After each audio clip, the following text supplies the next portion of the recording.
యోగాతో ప్రయోజనాలు. యోగా ప్రశాంతత, విశ్రాంతి లభించడమే కాక మానసిక ఆరోగ్యం మెరుగవుతుంది.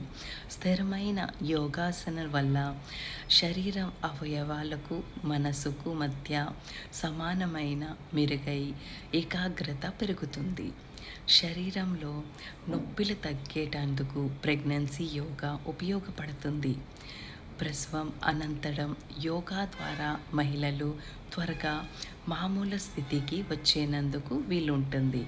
నిద్ర బాగా పడుతుంది. విద్యార్థులు రోజు యోగా చేస్తే జ్ఞాపక శక్తి మెరుగై మెదడు చురుగ్గా పనిచేస్తుంది. యోగాసనం వల్ల రక్త ప్రసరణ మెరుగవుతుంది. శరీరం నుంచి వ్యర్థాలు వేగంగా బయటకు వెళ్ళిపోతాయి. శారీరకంగా సాధనలతో కండరాలు దృఢంగా తయారవుతాయి. ప్రవర్తనలో మార్పు వస్తుంది. అతిగా తినాలి అని కానీ చెడు వ్యసనాల వైపు వెళ్ళనీయకుండా కాపాడుతుంది. సాధకుడికి స్వయం సంరక్షణ అలవడుతుంది.